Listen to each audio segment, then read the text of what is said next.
Estás viendo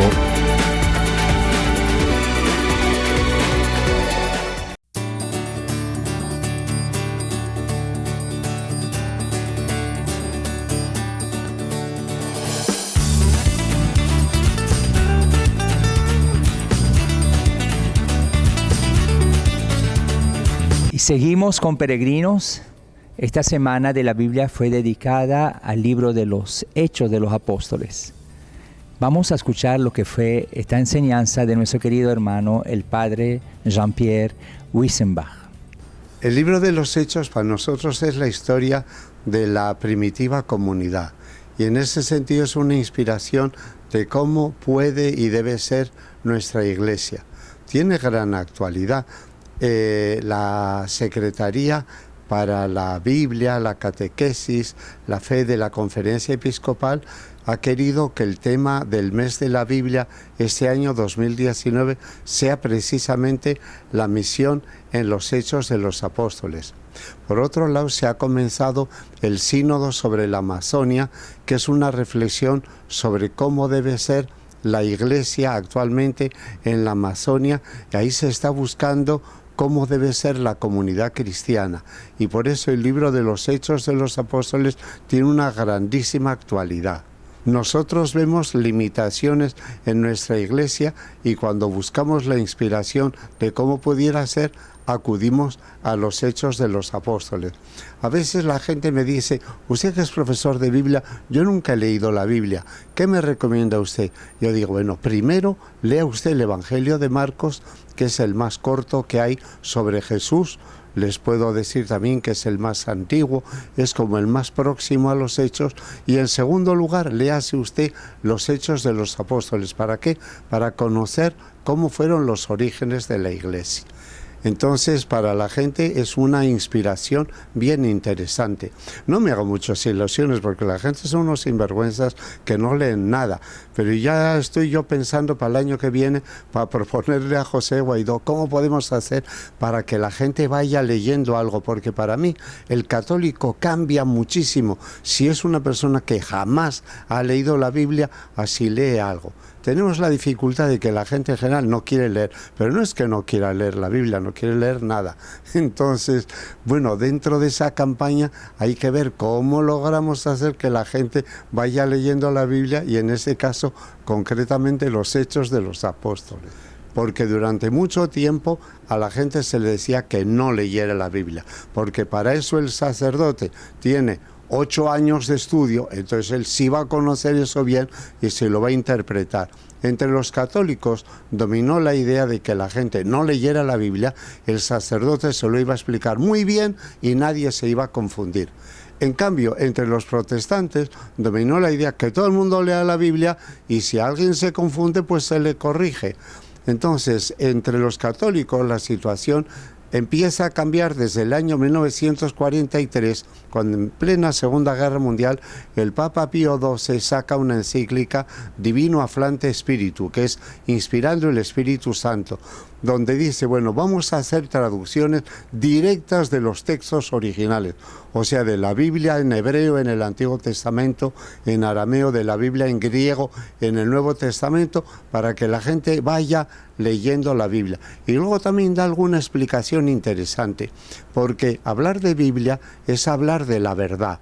Pero ¿qué clase de verdad? Porque a veces nosotros pensamos que la única verdad es la verdad histórica. Y la verdad histórica es una maravilla, pero también hay otras verdades. Por ejemplo, hay cuentos, no sé, me viene la idea del buen samaritano.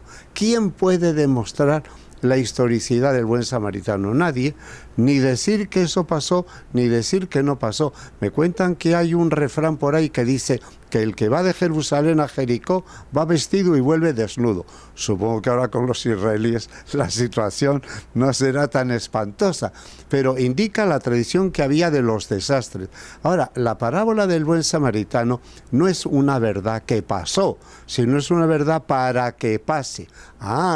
Eso es una verdad verdad sumamente interesante. Entonces, en ese sentido, en el mundo católico, las cosas lentamente van cambiando. En el Concilio Vaticano II, cuando se reflexionó sobre la Biblia, el documento que tenemos sobre la Biblia, la Dei Verbum, es una belleza, es un modelo de claridad, de pedagogía, de teología. Pero las cosas entre nosotros van despacio.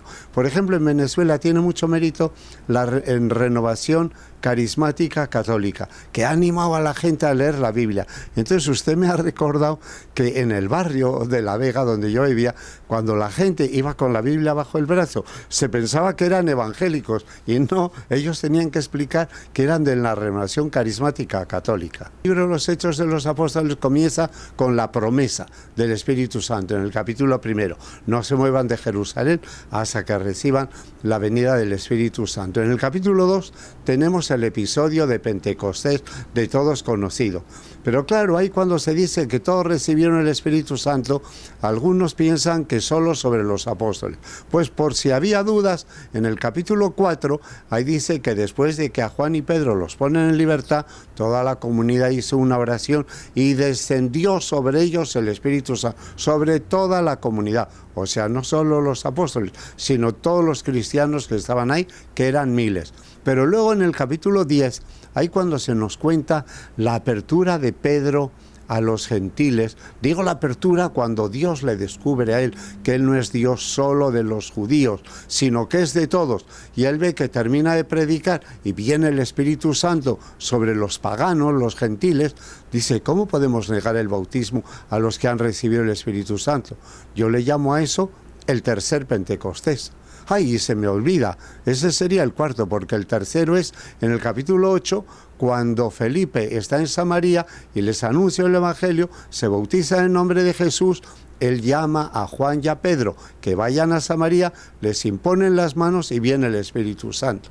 Y tendríamos un quinto Pentecostés en el capítulo 19 en Éfeso, donde Pablo habla con los cristianos y dice, oye, ¿recibieron ustedes el Espíritu Santo? Y le dicen, primera noticia, ¿no? ¿Qué es eso el Espíritu Santo? Entonces San Pablo les explica y reciben también el Espíritu Santo. O sea que cuando usted ha mencionado el Espíritu Santo, ha mencionado lo central de los Hechos de los Apóstoles.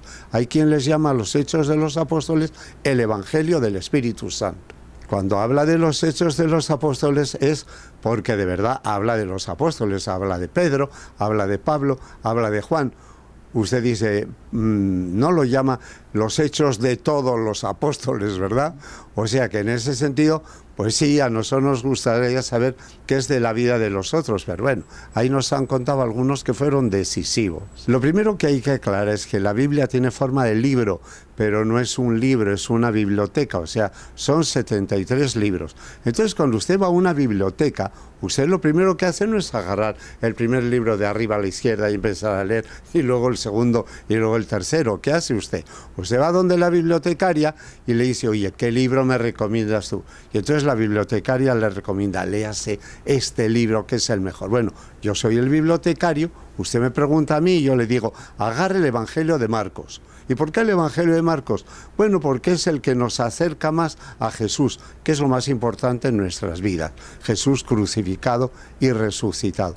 Y después del Evangelio de Marcos, pues se lee usted los Hechos de los Apóstoles. ¿Por qué? Para conocer a la Iglesia. Y después de los Hechos de los Apóstoles, se lee usted la carta a los Filipenses. ¿Para qué? Para conocer a Pablo. Entonces Pablo tiene muchas cartas, algunas escritas por él, otras que vienen de sus discípulos. Pero la carta a los Filipenses tiene el encanto que es la más desordenada de todas. Algunos incluso dicen, eso no es una carta, eso son 3 cartas en uno. Bueno, pues es bien interesante porque los filipenses eran los consentidos de San Pablo. O sea, ¿y por qué eran los consentidos? Pues San Pablo era desconfiado y él no aceptaba que todo el mundo le ayudara, porque dice, luego estos griegos me van a decir, ¿nosotros qué le ayudamos? Pues para que nadie ande diciendo nada. Él vivía de su trabajo. Pero una de las veces que lo metieron preso, los filipenses se enteraron y sin consultar a Pablo ni nada, le mandaron ayuda de comida, ayuda de ropa, le mandaron con Epafrodito. Y luego Epafrodito se enfermó y la gente se preocupó y San Pablo se lo mandó. En total, que la carta a los filipenses tiene ese encanto de la espontaneidad, de Pablo, algunos le llaman también la carta de la alegría. Yo recomiendo la carta a los filipenses para ir conociendo a Pablo. Y luego las cartas de San Juan, sobre todo la primera carta de Juan, para recordar aquello de que el que dice que ama a Dios y no ama a su hermano, pues está cayendo a embustes. Y ya de una vez, pues que lean la segunda y la tercera, que cada uno se lea en 5 minutos para que no se les olvide. Eso del Nuevo Testamento. Y del Antiguo Testamento, yo recomiendo empezar por el libro del Eclesiástico. Me copio en eso del padre Carlos Mesters, que es el sacerdote que más ha trabajado con la Biblia en el Brasil. El libro del Eclesiástico es bien interesante porque reflexiona sobre las mujeres, sobre el dinero, sobre el alcohol, sobre las autoridades, sobre los extranjeros, sobre el trabajo. Es muy bueno para ir pensando así para la vida. Después, el libro del Éxodo, desde el capítulo 1 hasta el 24, para ver cómo nuestro Dios es un Dios de liberación, que no quiere esclavos. Y luego, del 24 en adelante, yo les digo que no lean, porque es donde aparece cómo hay que hacer el Arca de la Alianza y cómo la hicieron, y son de esos capítulos tremendamente aburridos. Prohibido leer después del 24. Y por último, los Salmos, para que la gente entienda que la Biblia no es un libro para leer, sino para orar. Eso es lo que yo llamo el primer año de la Biblia. Y así tengo un plan como para ir leyendo la Biblia en 6 años, y en el segundo año pues les recomiendo leer el Evangelio de Lucas y las cartas a los Corintios, pero bueno, en una entrevista no les voy a decir yo el orden de los 73 libros. A que nosotros somos sumamente curiosos y entonces nos ponemos a curiosear lo que menos nos interesa, porque lo que a nosotros nos debe interesar es lo que Jesucristo quiso que se conservara para nosotros. Entonces hay gente que no se lee el Evangelio, pero ellos quieren oír que Jesucristo, Él estuvo en Cachemira, y allá en Cachemira hay un libro, es de Jesús anduvo por Cachemira. Ay, pero no solamente un libro, en el libro ese dice que está allá la tumba de Jesús y que hay un señor que cuida la tumba. Ay, Dios mío, Bueno, hay cantidad de especulaciones, gente que anduvo por Egipto, que quiso saber cómo hacía los milagros. Es interesante la idea que tenemos nosotros de los milagros. O sea, en Venezuela hay una costumbre, por ejemplo, si hay una persona que hacía tiempo que no veíamos y viene y nos visita, decimos, ¡qué milagro! Oye, ¿qué es lo que estamos diciendo? Que milagro es una cosa extraordinariamente buena. Y eso es la definición de milagro. Milagros son las cosas tan extraordinariamente buenas que nos hace pensar cómo es Dios. Ah, no, pero la gente tiene otra idea de milagro. Milagro es lo extraordinariamente raro. Entonces hay esa curiosidad de investigar y de pequeño que era. Y luego también que nosotros no valoramos la vida ordinaria, sino solamente las cosas extraordinarias. Y entonces los 30 primeros años de Jesús parece que esos no cuentan. Bueno, pues ahí también Él estaba trabajando por nuestra salvación. Lo que es clave para nosotros es el amor que Dios nos tiene y que nos da. Y eso lo vivió no solamente en los 3 años de la vida pública, sino también en los de la vida privada. Pues yo le doy gracias a Dios por todo el bien que el programa Peregrino hace a través de la televisión. Esa es mi bendición para todos ustedes.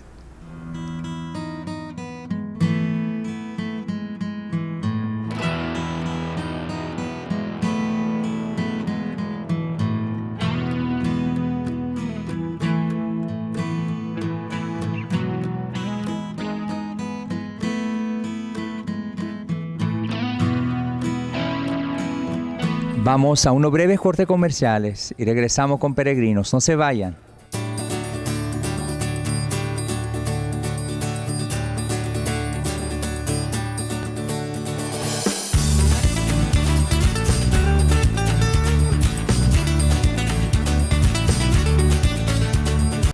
Ya regresamos.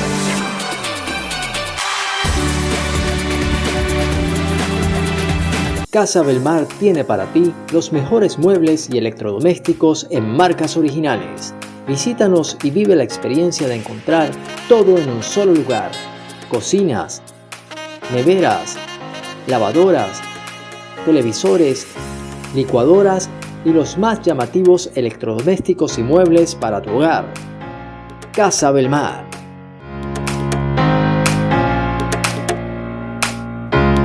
Los juguetes que siempre has querido están en The Big Toys, la juguetería con la más grande exhibición de juguetes y ropa para niños. Si lo viste en la televisión o en YouTube, lo tenemos. Vístete y juega con tus juguetes soñados, solo marcas originales para que la ilusión y fantasía duren por siempre. The Big Toys, lo mejor en juguetes para ti. Bobinados Electrotecnisol, empresa de bobinado AC y DC con certificación ISO 9000. Tenemos más de 36 años de experiencia en bobinado de motores de baja y media tensión. Somos el mejor aliado para su empresa con transporte a nivel nacional. Contamos con la mejor infraestructura y manos expertas que garantizan su inversión. Visítanos en la carretera nacional San Mateo La Encrucijada de Cagua. Somos Bobinados Electrotecnisol. Electrotecnimotores.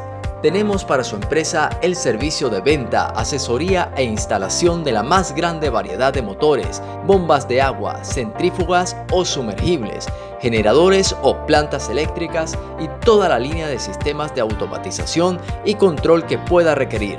Visítanos en la carretera nacional San Mateo La Encrucijada de Cagua. Electrotecnimotores.